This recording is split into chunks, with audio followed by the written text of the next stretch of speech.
Did you know that a lot of digestive issues are caused by a potential toxin that's in all of the quote healthy foods that scientists have been telling us to eat with a fraudulent food pyramid for the longest time?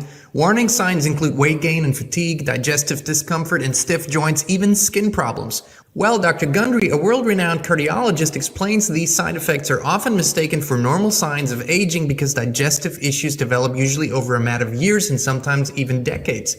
He says the damage is probably caused by these health foods and it's far from normal. The good news is you can easily help fix the problem from your own home. It's very simple. You just have to know which foods are actually healthy and which contain this hidden potential toxin. So you can go find this yourself at gutcleanseprotocol.com/inspired, because after years of research, Dr. Gundry has decided to release an informative video to the public, free and uninterrupted, showcasing exactly which foods you need to avoid. Go find that video at gutcleanseprotocol.com/inspired or click on the link in the video description below.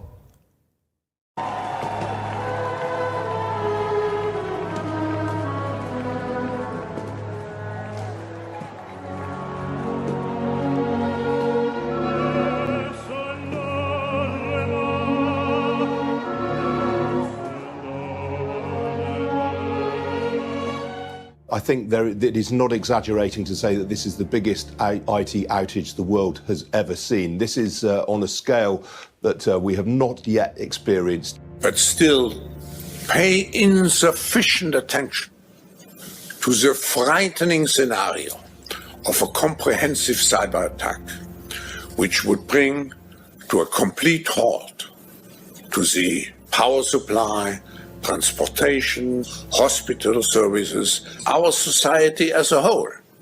The COVID-19 crisis would be seen in this respect as a small disturbance in comparison.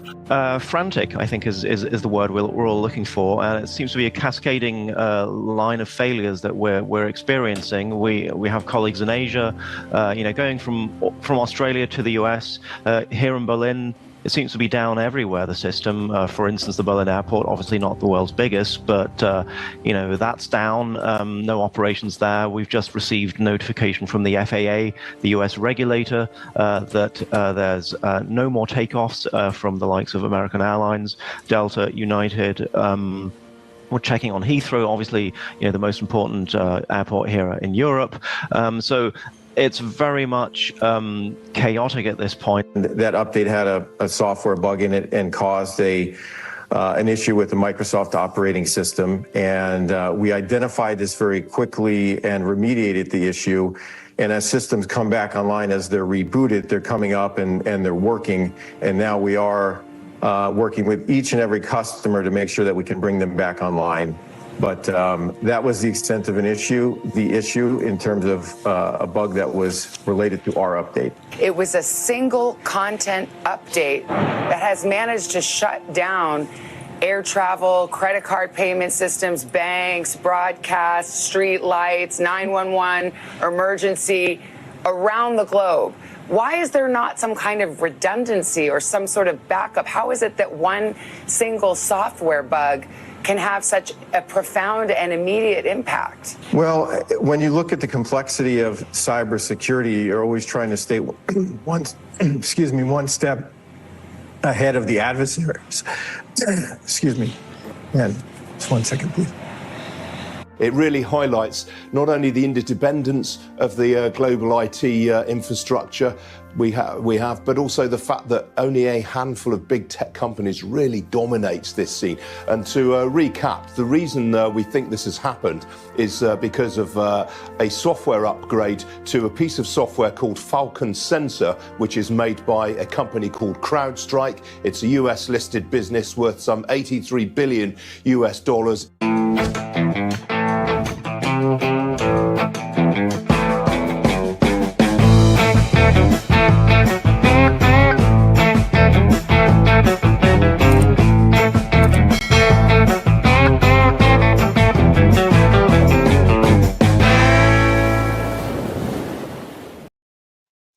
Hey, Inspired Tribe, my fellow freedom lovers, John Nolan here. Thank you so much for tuning in. It is Friday, July 19th, sort of a Black Friday almost, 2024. We're healthy, we're wealthy, we're whole, we're free. It's good to see you. I'm glad glad we're here. I said this a few days ago, might have said it on Locals. There could come a day when this doesn't happen because the internet's down and because we have a problem. I don't know that we've come close to this today, but I believe we've seen something very, very, very interesting. Somebody said in the comments, the CrowdStrike CEO choked on his lies. That's exactly what I thought. Just couldn't get another lie out of his mouth. Thank you for being here all on X, on Rumble, on YouTube. Exploring Dimensions for All, Lee Barnett, Song Hero, Prism, Radiance, Freedom Rings. Charlotte, thank you so much for your contribution. Of course, yeah, that's payback, right? Of course, my wonderful wife, Inspired, is in a live chat. Cynthia, Waking Up Humanity, Scarlet Fire, good to see you. Reese, Pop and Sons, Amy, Andrea, Sean, Lynn, so good to see y'all. Okay, let's dive into it, my friends. I'm gonna, you heard what happened. Okay, so we don't have any special insider information at this point, but some intuition on what's actually going on. It was, so I'll give you how I posted, and I want to apologize that I used the word cyber attack at 2:30 in the morning when I posted about this. But here's what happened. So Christina and I watched parts of the Trump speech at the RNC last night. And frankly, at what, 30 minutes or so, we just tuned out. We just, I just didn't really see the point in it. Aside from his, story of the assassination attempt, we haven't really heard anything new. And I wasn't really that interested in that speech, more in the scenario around it. But I just felt like, let's go to bed, let's go to sleep. So we went to sleep, and then I wasn't sleeping well at all. I had some very, very strange dreams, and they all connected to that night. And I felt like something big was happening, was in the air. So I woke up at like 2:20 Central. And I did something I never do. Like, I took my phone and I turned it on, and I looked at what was going on, and I saw, sure enough, that just minutes before that whole thing started, and massive outages, airlines grounded their flights, 911 systems going down, banks going down, the London Stock Exchange going, I mean, just boom, boom, boom, boom, boom. And I was like, okay, I guess I know now. And I posted it just to keep you in the loop. And I wrote cyber attacks. Nobody has said it. And I don't think, so I think what really happened, I'll give you the official statement in a moment, because I think we have to kind of start with that. But I think what happened was that the fix came in later. So I don't think that the actual event was the event. I think the fix might have been what, when they have to open the systems back up because they have a bug in there for whatever reason, whatever was installed might have been installed afterwards, between the shutdown of the system, the rebooting of the system. Those are sort of like usually very, very vulnerable times for any system, because often firewalls don't work and all the protection systems are not in the state that they should be in. So those are often times where it's most vulnerable. So I think this was sort of a test run, not the main event yet, but we're going to see some main events. And that's been something we've been saying for years now, because the writing is on the wall for this. But let me just quickly give you what officially happened for those who just tuning in. Thank you for being here with us. The biggest, officially, they call it the biggest IT outage in history. Sorry. So here we go. A worldwide tech outage crippled industries from travel to finance on Friday before services started coming back online after hours of disruption, highlighting the risk of a global shift towards digital interconnected technologies. Thank you, Charlotte, for your contribution. The other Charlotte. A software update by global cybersecurity firm CrowdStrike appeared to have triggered system problems that grounded flights, forced some broadcasters off air, and let customers without access to services such as healthcare or banking. So it's a big disruption. I mean, don't get me wrong. CrowdStrike CEO George Kurtz said on social media platform X that a defect was found in a single content update for Windows hosts that affected Microsoft's customers, and that a fix was being deployed. Many of the customers are rebooting the system and it's coming up and it'll be operational, Kurt said. It could be some time for some systems that won't automatically recover. CrowdStrike shares plunged as much as 14.5% shortly after the Wall Street Open, before pairing losses to trade down 8.5%. So they, they lost a shit ton of money. Interesting. Okay, here's something interesting. In the last few days, since last Saturday, since Butler, PA, the rally, the shooting, whatever, if you dig one layer below surface, that's all you have to do. One company continually shows up that's somehow connected in some way, shape, or form. So BlackRock. Okay, what do we know about BlackRock? Well, we know that the alleged shooter. And I think we're talking about 2 or 3 shooters at that event currently. 2 at least, potentially 3.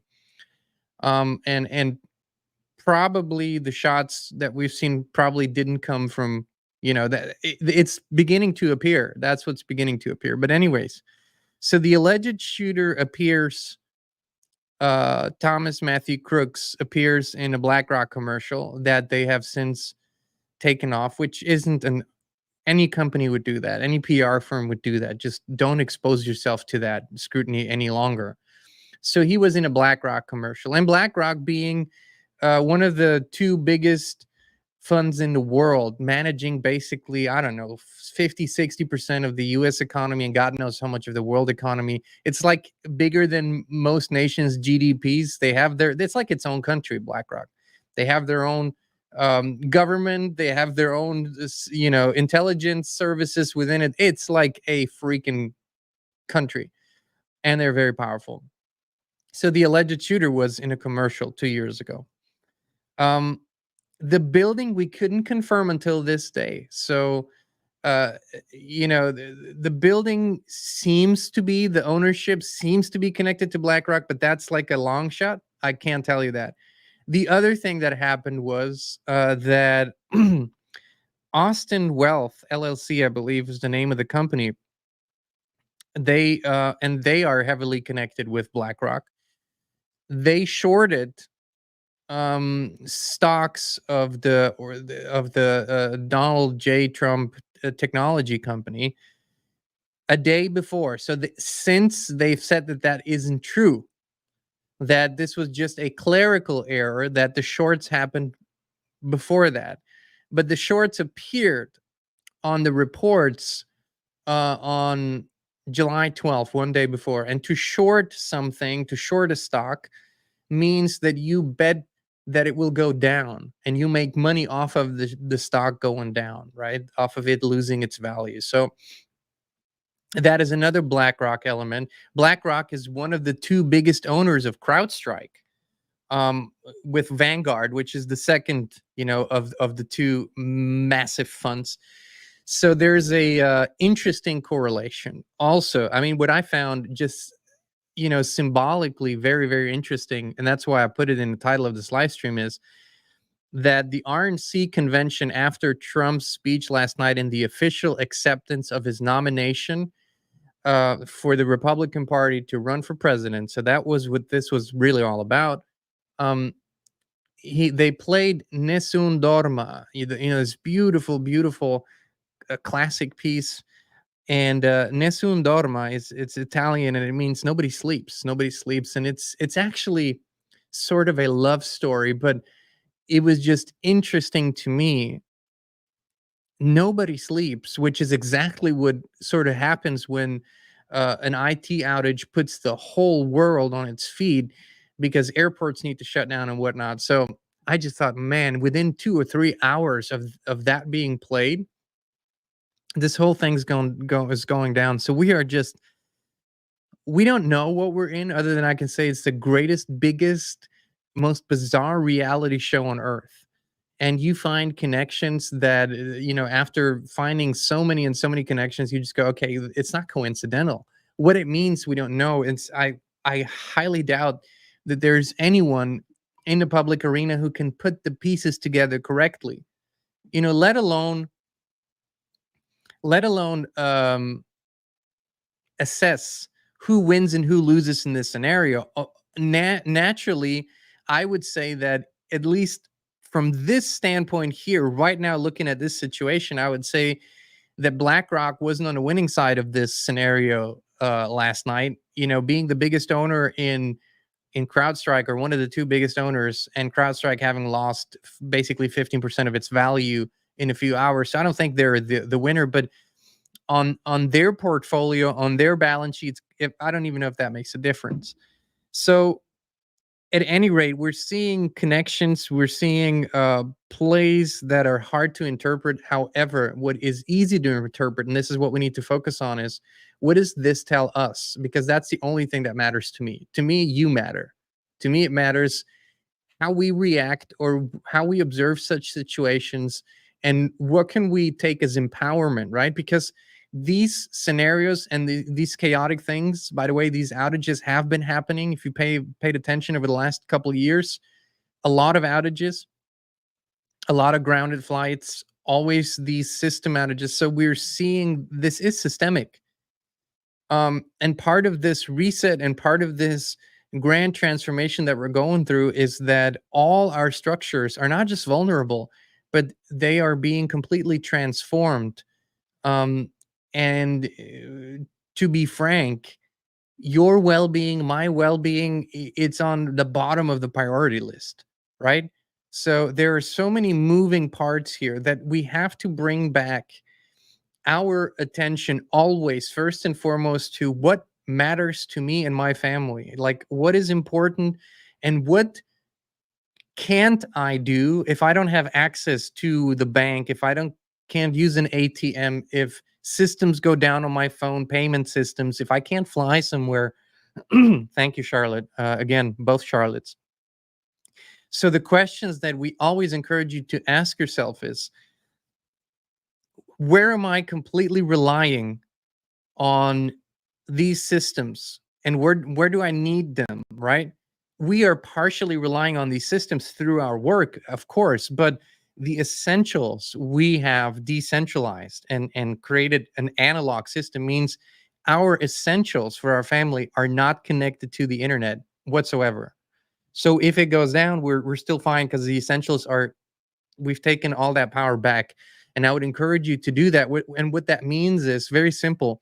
Things that we were never taught to do, things that didn't teach us in school or university, is you sit down and you don't just think about your nest egg, and you don't just think about your pension, and you don't just think about how you're going to pay your mortgage or stuff like that, but you actually sit down and say, what do I need to survive? That's your first thing.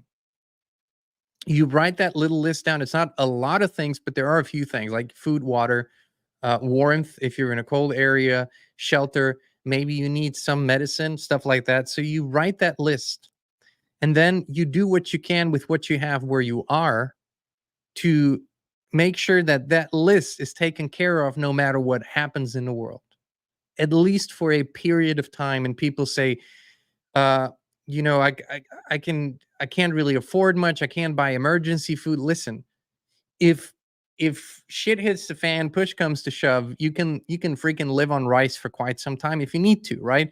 So if you need to, and you have a few bags of rice, a few big bags of rice, it's not ideal. You won't get your proper nutrients in and stuff like that, but you will survive. So just think, as I say, the excuse killer is do what you can with what you have where you are, right? For some, it's simple mental preparedness, right? That we don't panic and we don't get caught off guard when stuff like this happens. I wouldn't rely on technology for any of my essentials. That's how we vibe. Technology is like, that's the added bonus. Thank you, Spirit University. Really appreciate it. That's an added bonus, and we can use it, we can thrive on it, we can communicate on it. That's all fine, but it shouldn't be part of your essential strategy, right? Also, when it comes to, for those of you who are worried about, the finance side of things, what I do is I look historically, right? We look historically. Thank you, Waking Up Humanity. Really appreciate it. Thank you for your contribution. We look historically. What were the things that people had and could use and needed through tough times. And it goes back to the basics. Like I say, food, water, shelter, means of exchange. Money is not just going to magically disappear in people's belief in money, but paper money might be one morning worth half of what it was the morning before, or even less. What seems to have always done really well is precious metals. So look into that, gold and silver. Those are just things that we would encourage everyone to do, and have a strategy meeting with your family. The first time you talk about things like that with your family, it's like nobody's comfortable. Nobody wants to talk about this, think about this. You're the alarmist. Oh, that's never going to happen. You think they're just going to turn everything off. You sort of have to get through these conversations to get to the bottom line and say, history shows us that extraordinary things happen in ordinary times. We have the very, very great luxury that we already know we're in extraordinary times. We don't need to, the world is so crazy. We really don't need much convincing that we are in extraordinary times.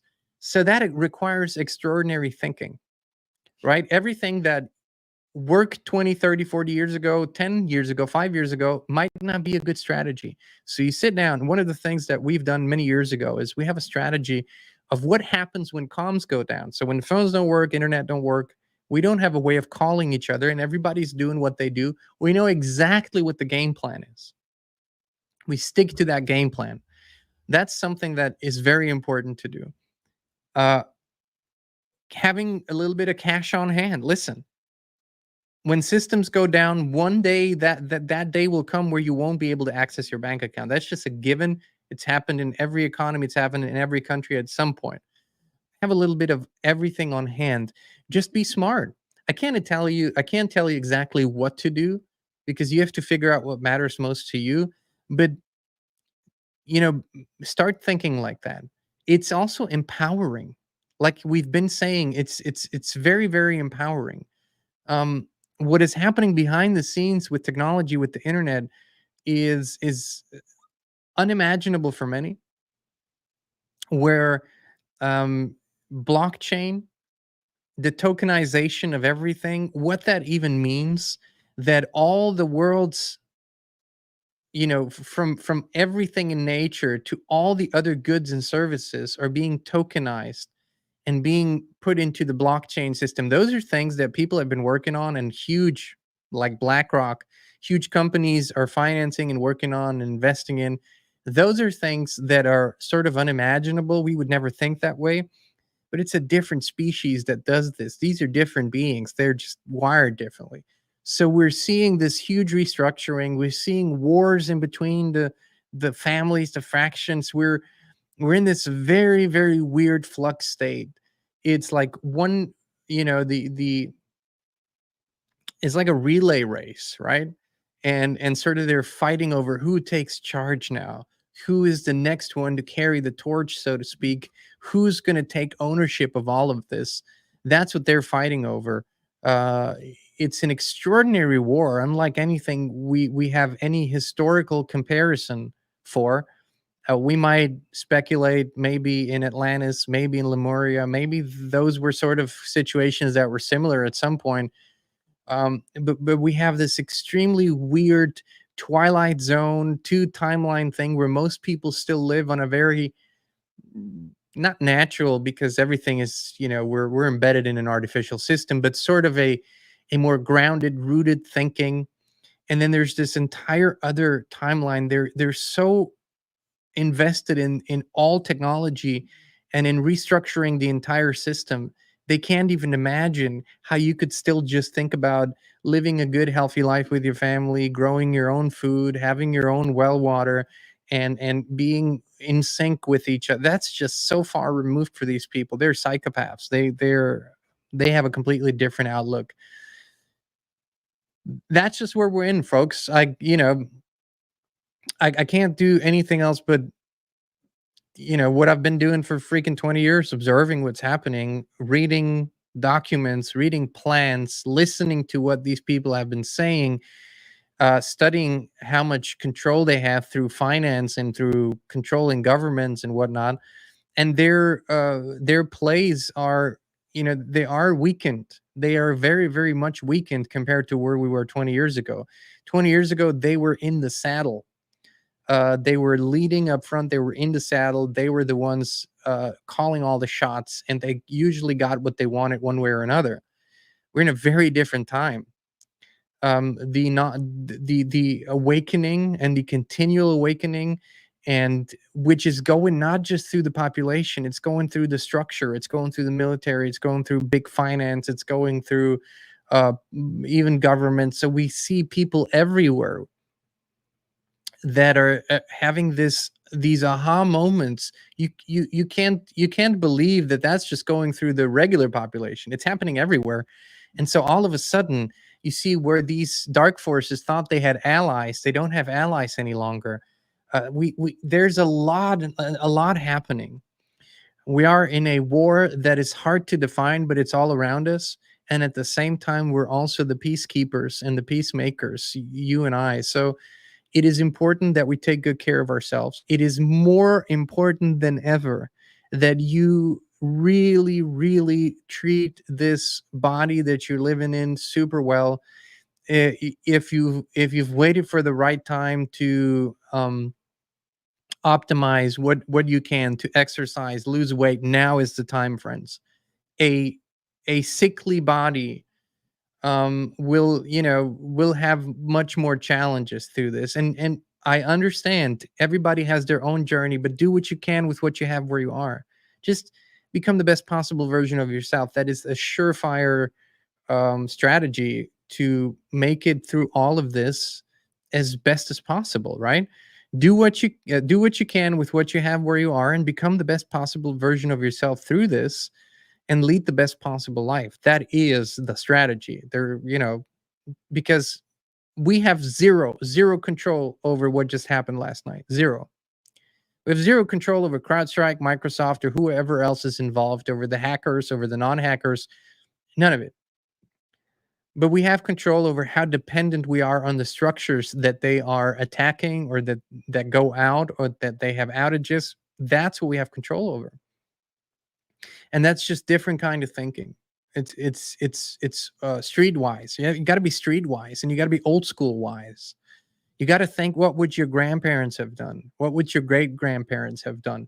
They might not have been sophisticated in the ways of the world, but boy, did they know how to survive, and did they know how to still be fine with just having their own little space there, their own little garden, eating their salad, drinking their own milk from the cow, and sitting on the porch, and sort of wondering why everybody thinks that the banks are the most important ones, not the farmers.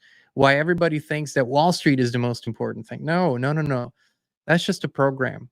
So we got to take all those thoughts back. We got to take all those ideas back, and we got to empower ourselves through these times.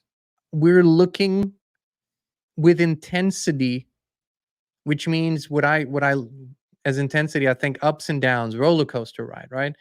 I think we're looking at least until the end of this decade. So 5.5 more years, give or take. I can't call what all will happen. I just look at this entire decade as still being very challenging. We might have longer periods where it will be calmer. We might have longer periods where it will be very chaotic. There's no telling how it will unfold. But whichever way the pendulum swings in the end, and whether we can actually create a movement that is strong enough to solidify this timeline that is really human centric, really spirit centric. If the pendulum swings that way because of our combined efforts and work, it will still take years to make that happen. So look at it as a marathon. Take good care of yourself. Take breaks. Take naps if you need to. Naps are wonderful. I love naps. And every day a little more. Bring back the power to yourself. Like I've been saying, I don't believe in a savior and a white horse is going to fix it for us. I don't think there's that a unelected and unappointed group of quote unquote white hats can fix it all for us. If they do exist, which to a certain extent I know they do, But if this collective effort exists, then I let it play out. I can't do anything about it anyways. But I'm gonna focus on this here and pay not really a lot of attention to that. And I encourage you to do the same and become your own white hat. And I've been asked by a few people who I endorse for president, and I've said it before. I'll say it again. I endorse you fully to be the president of your own life. That's the strongest endorsement I could ever express. Christine stands with me. We're proud as husband and wife, and we endorse you for president, don't we? Hell yeah, she says. All right, my friends. So thank you for tuning in. And whatever happens next, and I anticipate, so we have a few more plays just in the next hours that are expected to happen. I do believe this week was scheduled to play out differently. But here we are. This is what happened. In the next few hours, 48, 72, I don't know, but we'll probably get the announcement, the official announcement that Biden, I have all these air quotations marks. It's like Biden, the president, will drop out of the race. That's going to happen. That's now a certainty. I mean, it's been a certainty for many of us for a while now, but it's a certainty now.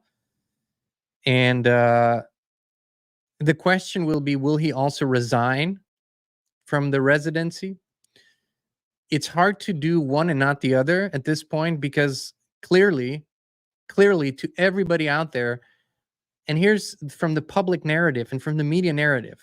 So the media and the Democrat Party in their reality show have, over the last, since the debate, they have basically opened that Pandora's box, and they've said it's a cognitive decline. He can't focus. He's not doing well. Dementia or Parkinson's or Alzheimer's, one of the three, and all these stories. It's July 2024. We're still months away from the election. So if all of that turns into Biden dropping out of the race, how do you say, yes, that's a good choice. He dropped out of the race. He doesn't have it in him because of all the things that people have been seeing, but he can stay on as president? I just don't see that happening. I don't see that happening. So what are the options? Well, I think the cleanest option for the reality show Democrat Party is a permanent adieu from Biden, right? It's a permanent goodbye, if you know what I mean. For we don't know how that might happen, but it would be a permanent goodbye, and that would be the cleanest cut. If that doesn't happen, then of course the next questions are who will be the replacement candidate. There are a few. I made this bold prediction. It might be someone like Stacey Abrams. What do I know? I was just alluding to the fact that she was at the Bilderberg meeting and really had no business being there. So we will see what happens. I had a strange thought this morning. A very strange one. An uncontested election.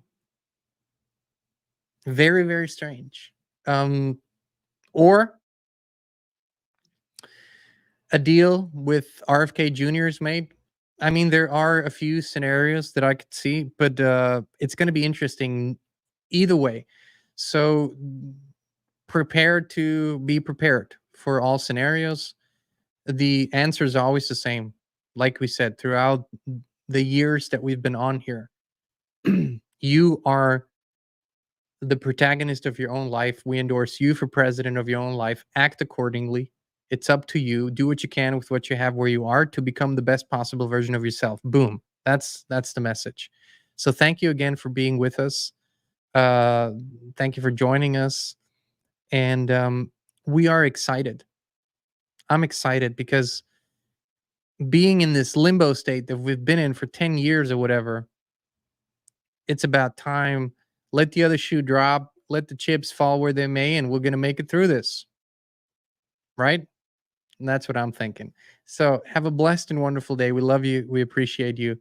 And we will be back with you very, very soon. You're looking for like-minded and like-hearted people to connect with? Then the Inspired Community on Locals is the right place for you. You can post, comment, share, and connect with others, and our shows there are completely uncensored and unfiltered. It's stuff we can't talk about here. It's such a great community, and there are 0 trolls. We keep the subscription fees super low, so 19 cents per day. Keep the trolls away. Join us today at inspired.locals.com. We can't wait to see you there.